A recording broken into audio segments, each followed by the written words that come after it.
Hello and welcome to the Root Cause of Success podcast.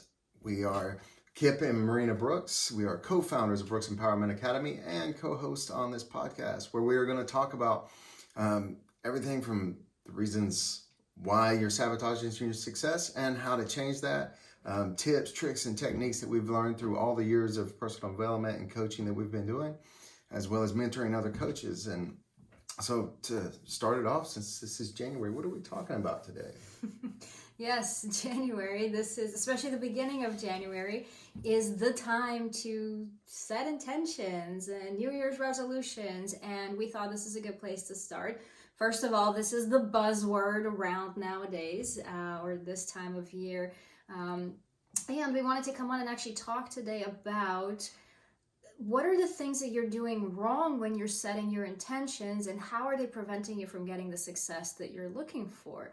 I mean, we'll be honest, by about mid-January to end of January, or sometime in that time range, most people give up on their New Year's resolutions. They give up on their intentions. I think it's 80% by the 14th and like 90-something% by the end of January have quit. Right.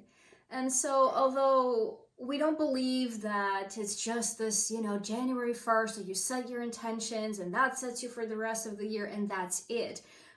We believe in setting goals and intentions and being powerful with your intention, or intentional with your thoughts and goals anytime throughout the year at any point in your life. And with that being said, I do think that there is this energy of something new, starting over, fresh year. The energy definitely shifts. There's this something about renewal and starting over. So I do think that this is a good time to set intentions. You can set them for the whole year, maybe for the first quarter, or even just for the first month. And I think that's probably one of the things that people do that prevents them from having success with intentions, is they go too big and too far, and then their unconscious mind just gets so overwhelmed and goes, oh my God, how am I going to achieve all of this, right? Yeah, and I know something else a lot of people do is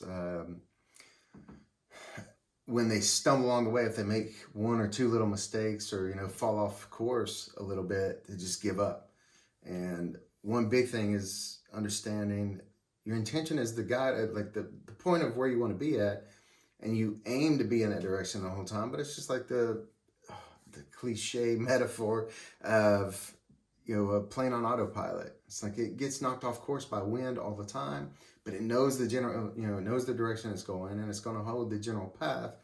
But it gets knocked off course, and they don't turn around and go home or just stop in midair and give up. It's like just course correct and go. And so many people just haven't given themselves that permission. And it's, like I say, just beat themselves up over it. I love that you use the analogy of a boat or something sailing in one direction, because I wanted to let's talk about why is it even important to set intentions. Yeah. Because just like with the boat, the intention is giving you the direction that you're moving in. It's kind of like, I like to use this analogy, although, probably haven't been in a mall in a long time. Especially not for the past year. But when you come to one of those big, huge malls that has a lot of different stores, and you're looking for a particular store, the first thing that you have to do is come to the directory and find where you are and actually decide where you're going. I mean, unless you're just wandering around, which is fine too, but then you're just wandering around aimlessly. And if you're wandering around aimlessly in your life, then what kind of results does that give you? Right? Everything is happening by accident. Everything is happening by chance. And that's not a very empowered way to approach life. You're not creating something. You're not being intentional about it. So why we love intention so much is because intention gives you sort of a framework and an energy and everything down to the physiology of how you show up. So when you're setting an intention, it kind of puts you in this state of being ready to achieve the thing that you say you want to achieve. And that sets you off on that course. And then the intention becomes your northern star, right? This is the thing that you are driving towards. And then, like Kip was saying, sometimes the wind knocks you off course and then you get back on track. And we will be talking about a lot of different success principles to help you stay on track. And today we just really wanted to focus on why do we even care about setting intentions in the first place.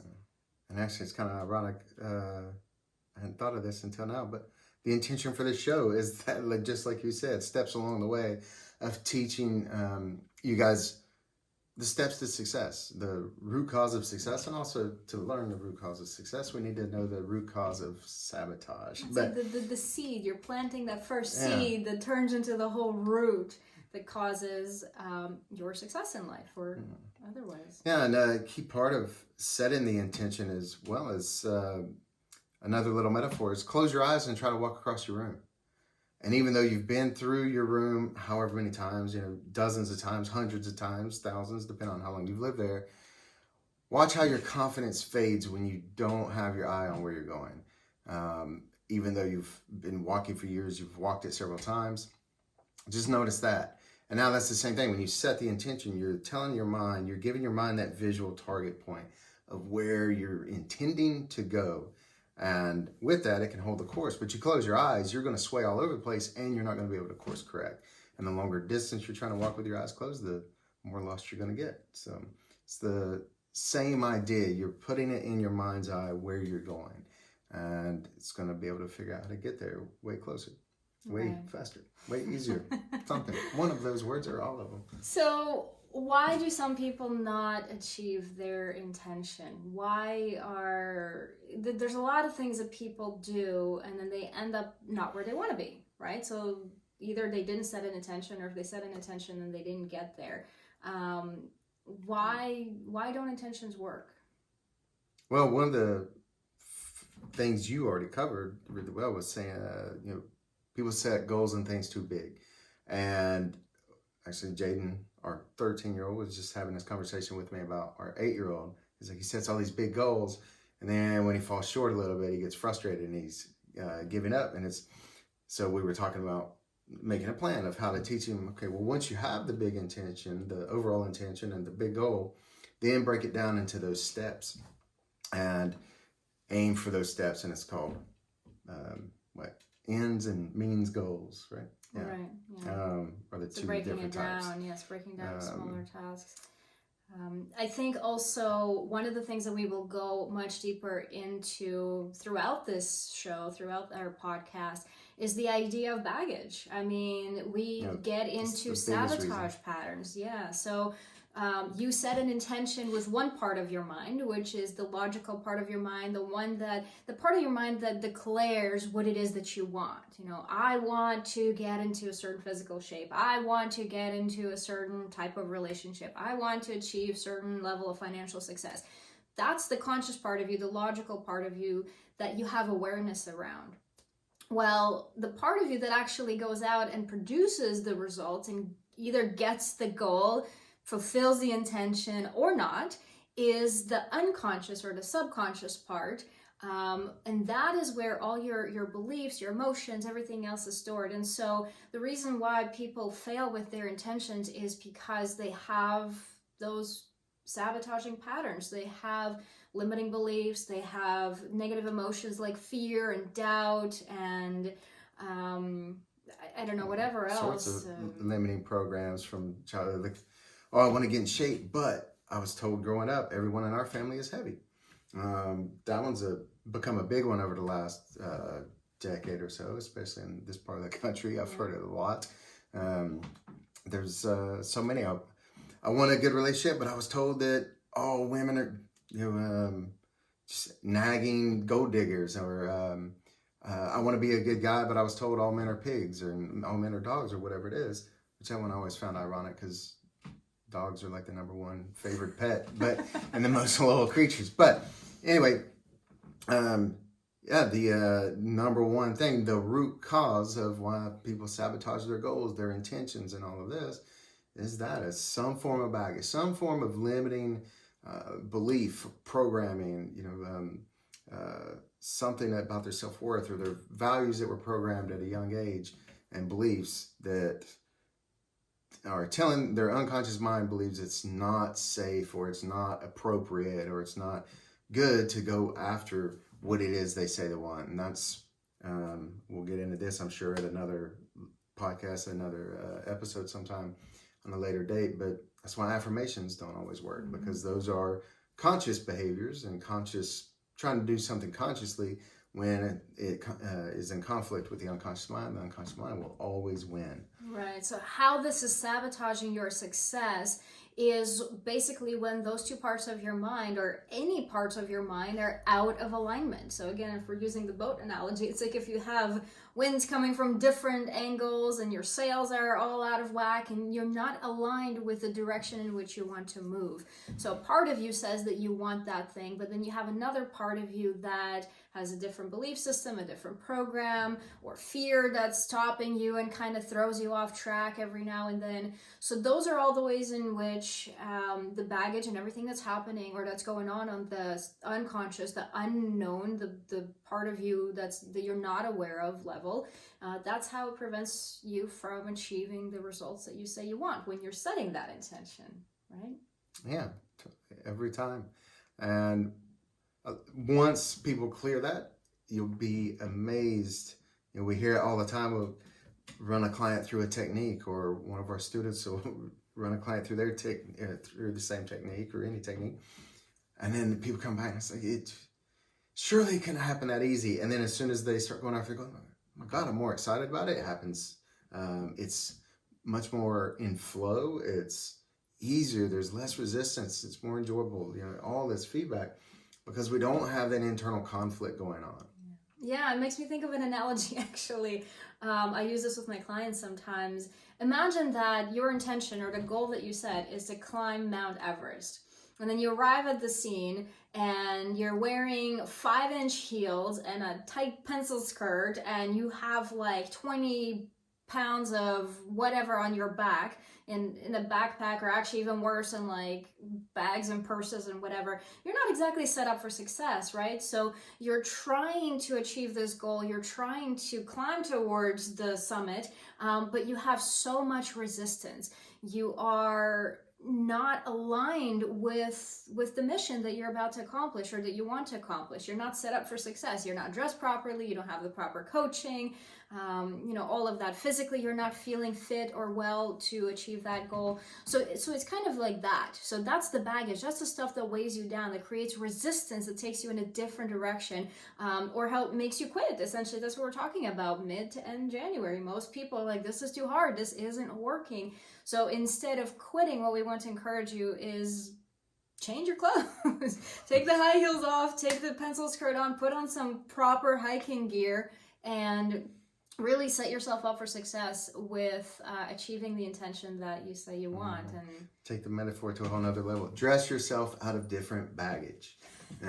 Strip off the clothes you got from the old baggage, put on some new clothes. Yeah, because you know what? Those clothes actually don't even fit you anymore. You've picked them up when you were like around 7 years old. I think it's time for a new 0 to outfit. 7, change. Maybe not the emperor's new clothes. Actually go dressed, especially if you're going to do Everest. Unless you're Wim Hof or one of those who can withstand the cold. But I also wanted to address that point because I think, and we kind of touched on this. I say Mount Everest, and I'm using this as a metaphor, as an analogy. Your intentions don't have to be so huge and so like world shaking and earth shattering. And that's also part of the reason why I think many people fail with their intentions, just because they don't set themselves up for success in terms of kind of like that little map, the mall map, where you are, where you want to go. If you go into the mall and you find where you are, but the store that you want to get to is like 5 hours away at another mall, that's a big long trip that you have to make.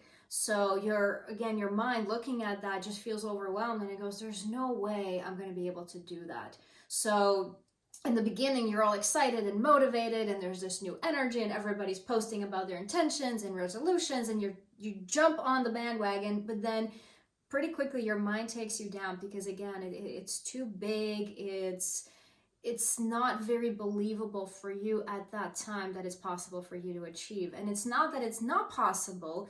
It's again like breaking it down into steps that you can take and setting yourself up for success every step of the way, celebrating every little bit, and then one step at a time, you actually arrive at the intention. So that's what you're talking about, the end goal and the means goal. So you have the big end goal in mind, but then how do you actually get there is the milestones. So I wanted to also mention that intention, that's part of the reason why people fail with their intentions, is that they make them too big.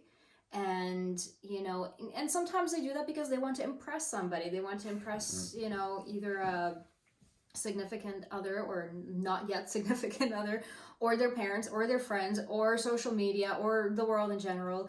And that's actually another reason is where your intention is coming from and why. We're talking about why intentions. Well, why do you care about your intention? That's another important piece that people often neglect to look at more closely and really ask themselves that question when they're setting the intention.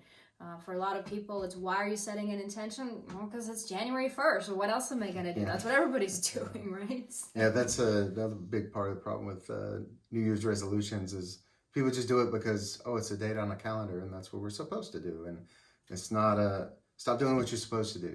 Stop doing what you should do. I think it was Tony Robbins made it famous. Stop shooting all over yourself and do what you actually want to do. Do what's meaningful to you.